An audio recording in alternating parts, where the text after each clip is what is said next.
Les vautours planent. Suite de l'histoire de Jennifer, qui a quitté l'homme qui la maltraitait, elle et sa fille. Je vous remercie, c'est Liliane, de suivre l'histoire de Jennifer. Et nous avons vu que Jennifer, après 1 an de vie de couple avec un homme qui lui a fait vivre l'enfer, elle s'est trouvée un nouvel appartement et elle déménage. Est-ce que la vie sera plus belle? Bien, elle l'espère. Elisabeth s'en va au pensionnat en septembre, nous sommes au mois d'août.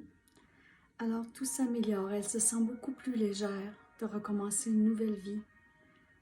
Alors nous poursuivons le nouveau chapitre, mais dans les airs, un autre vautour plane, un autre qui veut profiter d'une femme qui vit seule. Alors lisons la suite du récit de Jennifer. À peine ai-je déménagé et que je suis en train de déballer les boîtes, des boîtes que j'ai montées durant toute la journée des 4 étages pour éviter de payer des frais supplémentaires aux déménageurs, je suis fatiguée. J'ai finalement monté la dernière boîte pleine de choses, quitté ce mode de vie morose et je m'assois. Mais tout à coup, on cogne à la porte. Qui est-ce? J'ouvre et j'aperçois ce grand homme que je n'ai jamais vu auparavant. C'est le propriétaire de l'immeuble où je demeurais avec Régent. Mais comme c'est le concierge qui s'occupe des problèmes, je n'ai jamais vu avant. Pourquoi qu'il vient chez nous à mon nouveau loyer, cet homme? Je ne suis même plus une locataire chez lui. Il a beaucoup de prestance. Je le fais asseoir, lui offre quelque chose à boire, très interrogative sur la raison de cette visite.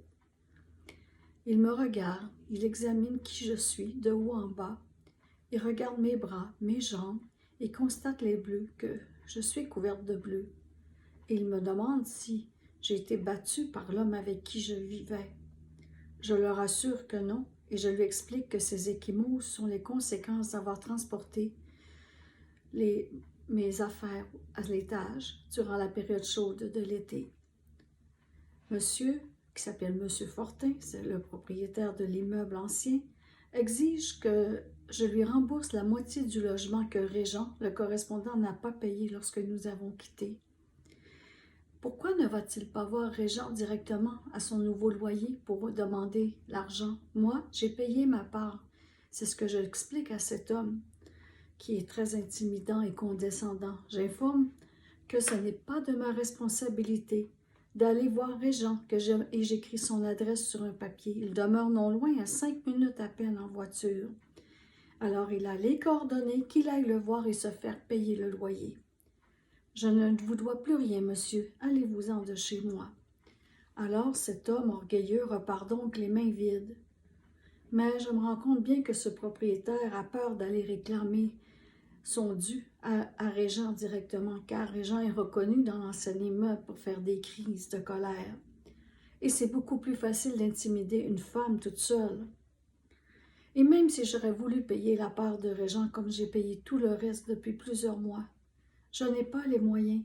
J'ai tout mis mon argent qui me restait depuis qu'il nous a volés, qu'il a tout vidé mon compte, et tout ce que je l'ai mis pour payer le 1er mois du loyer.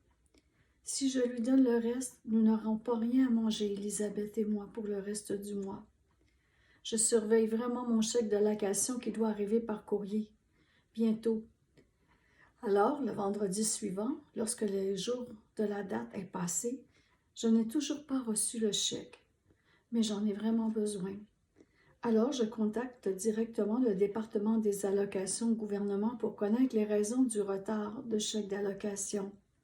La fonctionnaire au téléphone fait les vérifications d'usage et me dit que mon allocation a bel et bien été postée, mais à mon ancienne adresse dans l'immeuble où je vivais avec le correspondant. Je la remercie et raccroche et contacte le concierge de l'immeuble où j'ai vécu. Il lui demande s'il a reçu des lettres à mon nom dans ma boîte postale que j'avais, car j'attends mon allocation. Le concierge est tout à coup très mal à l'aise. Je sens vraiment une retenue dans sa voix. Il m'informe que le propriétaire, M. Fortin, qui est venu chez nous, qui est millionnaire, a pris le chèque pour se payer lui-même l'autre partie du loyer non payé. Comme ça, et sans honte. Le mal a pris. Je raccroche, cet homme qui est riche, millionnaire, est une fripouille qui ne se gêne pas pour dépouiller la veuve et l'orphelin, en pensant que je ne ferai rien. Mais moi, je récupérerai mon bien. Je bouille à l'intérieur. Quelle honte! Je lui téléphone chez lui et le traite de voleur. Lui, sans aucune honte, se vante de son geste avec orgueil. Il se croit déçu de ses lois. Il ne veut pas me redonner mon chèque, mon argent, mon dû.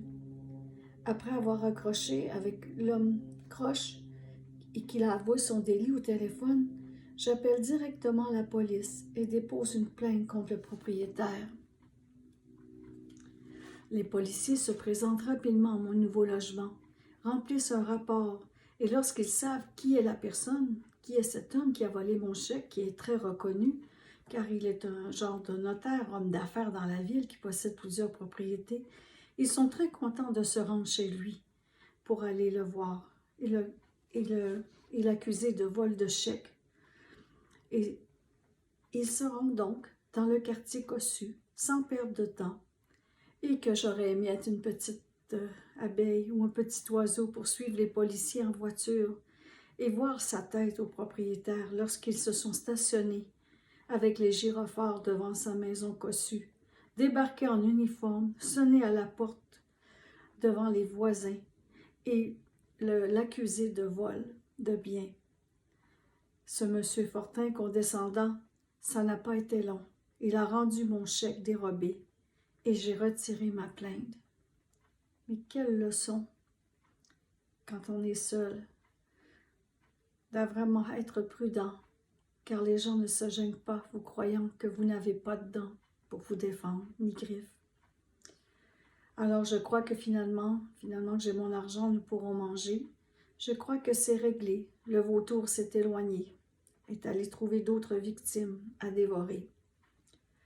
Mais non, ça ne termine pas là. Jennifer, bien qu'on s'organise dans sa nouvelle vie, est constamment harcelée maintenant par Régent qui demeure ailleurs. Il l'appelle chaque jour, fait des crises au téléphone, veut revenir, la traite de folle et de toutes sortes de noms. Et les choses vont empirer jusqu'à ce qu'il va téléphoner à une émission de radio en direct pour calomnier Jennifer à la radio devant des milliers d'auditeurs. La traiter de folle parce qu'elle était témoin de Jéhovah et qu'il a vécu avec elle et qu'il a été une victime de cette femme. Ce que nous verrons plus profondément dans le prochain chapitre. Calomnie à la radio. Qu'est-ce que sera la suite pour Jennifer à la suite de ces calomnies dont elle est la victime de cet homme? Bien, je vous invite à suivre avec moi la lecture prochainement. Je vous remercie beaucoup et je vous souhaite une excellente journée en santé, dans la paix et dans la joie. Profitez du beau soleil s'il fait beau chez vous ou il viendra bientôt. Au revoir, ici Liliane.